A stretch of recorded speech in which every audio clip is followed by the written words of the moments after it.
8,4 juta orang Indonesia terkena diabetes cuma karena tertipu marketing oligarki.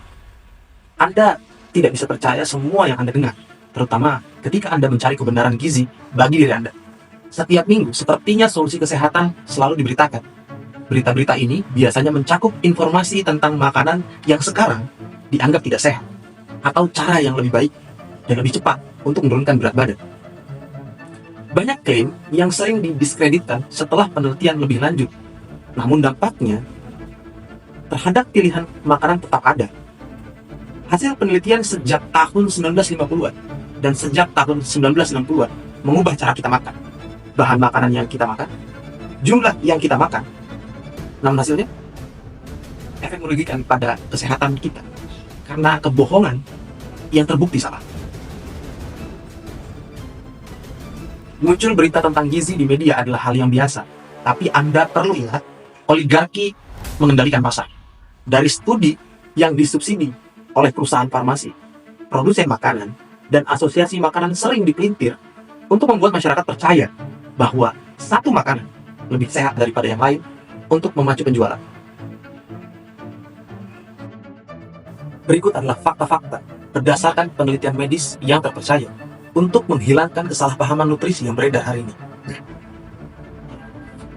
3 kebohongan nutrisi terbesar di media. Kebohongan pertama, telur penyebab masalah kolesterol. Selama beberapa dekade telah dipercaya secara luas bahwa telur, dan khususnya lemak jenuh dan kolesterol yang terkandung di dalamnya, menyebabkan penyakit jantung. Ini tidak benar. Meskipun sudah ada penelitian yang membantah klaim ini sejak tahun 1980-an, namun pernyataan ini masih banyak dipegang dan dipercaya.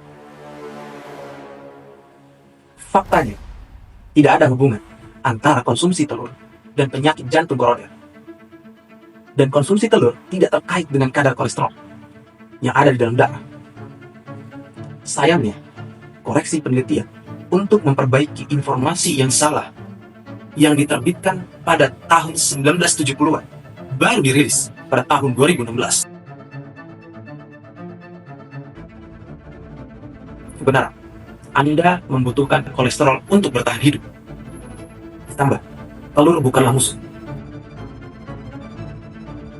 Sebuah studi yang diterbitkan dalam American Journal of Clinical Nutrition menemukan bahwa konsumsi telur tidak mempengaruhi resiko penyakit kardiovaskular pada pria. Sementara penelitian lain menunjukkan bahwa kolesterol makanan adalah tidak terkait dengan insiden penyakit jantung koroner atau kematian. Kuning telur yang sering menjadi sumber nutrisi dalam keseharian kita sering disalahkan karena lemak jenuh mereka. Namun, telur telah terbukti membantu meningkatkan kadar lutein dan zeaxanthin tanpa meningkatkan kadar kolesterol.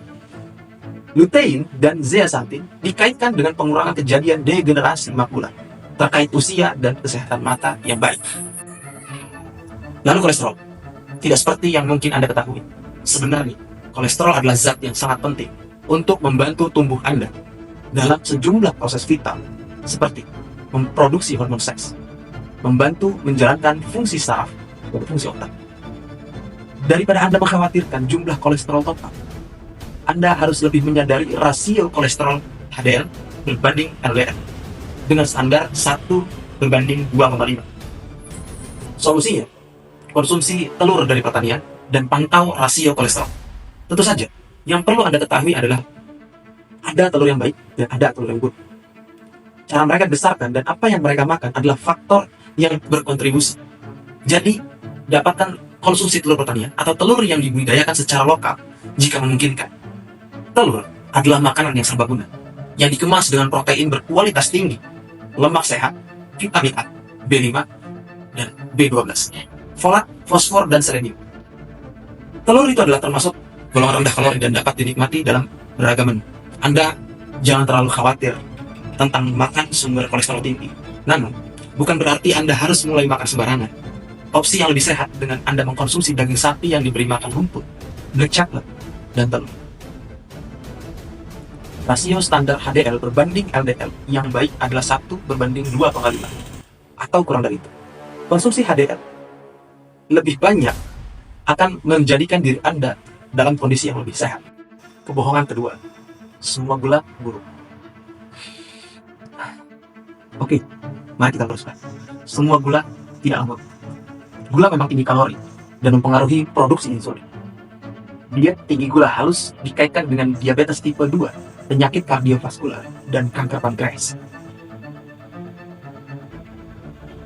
Kebenarannya, gula alami dapat memberikan banyak manfaat kesehatan.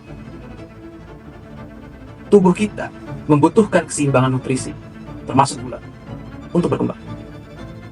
Hanya karena gula halus itu buruk, itu bukan berarti kita harus menyimpulkan secara umum atau mulai menggunakan pemanis buatan.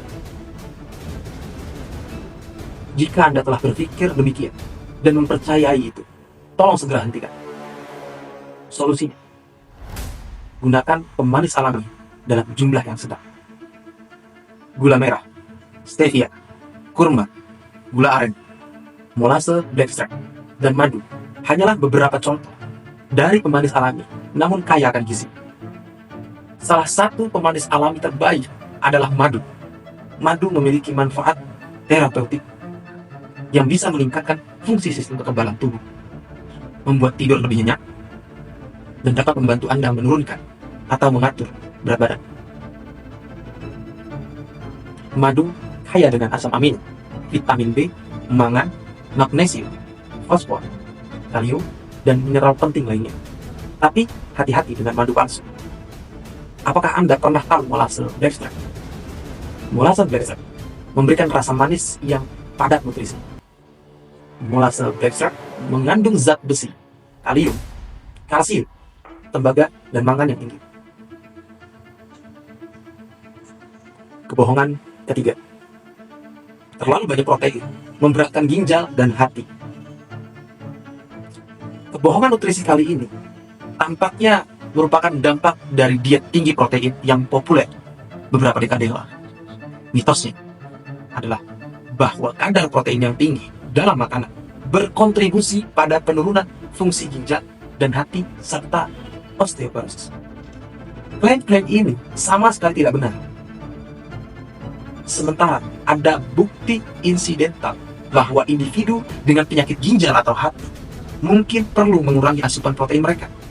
Bahkan peneliti yang mempelajari keadaan penyakit ginjal mengatakan bahwa efek jangka panjang dari protein hewani pada fungsi ginjal normal tidak diketahui.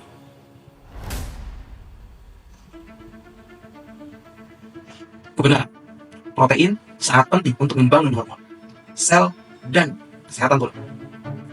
Yang benar adalah bahwa protein berkontribusi pada setiap sel hidup dan proses dalam tubuh kita. Asam amino esensial yang ditentukan dalam protein berkualitas tinggi dikaitkan dengan peningkatan kesehatan tulang dan resiko patah tulang yang lebih rendah. Protein sebenarnya membantu metabolisme tulang dan meningkatkan retensi kalsium, dan lebih berbahaya jika konsumsi protein yang tidak memadai. Kelompok orang tua yang beresiko lebih tinggi osteoporosis, beresiko jatuh, dan patah tulang sangat membutuhkan protein hewani berkualitas tinggi. Sebuah studi yang diterbitkan di jurnal penelitian tulang dan mineral menunjukkan bahwa protein hewani tidak mempengaruhi sistem kerangka seperti yang dilaporkan beberapa media. Bahkan, mereka menemukan bahwa protein sangat penting dalam membantu perbaikan tubuh dan penting untuk mencegah penumpukan lemak dan kerusakan pada hati. Solusinya, tambahkan protein sehat ke dalam diet Anda. Menambahkan protein yang sehat ke dalam diet Anda adalah kunci kesehatan. Contoh ikan kembung yang kaya dengan omega 3, bahkan 2 kali lipat dari ikan salmon. Vitamin D, B3, B5, B6, dan B12, serta kalium. Ikan padat nutrisi ini berkontribusi pada tulang dan sendi yang sehat, mendukung fungsi saraf, meningkatkan kesehatan jantung, dan banyak lagi. Anda juga perlu coba ikan sarden, ikan teri, dan ikan tangkapan lainnya. Jauhi daging konvensional, dan pilih hanya daging sapi dan kambing organik yang diberi makan rumput dan ayam organik yang bebas. Konsumsi telur, kacang kecambah, mentega kacang, dan biji-bijian untuk memanfaatkan lemak dan nutrisi dari sumber protein yang hebat ini.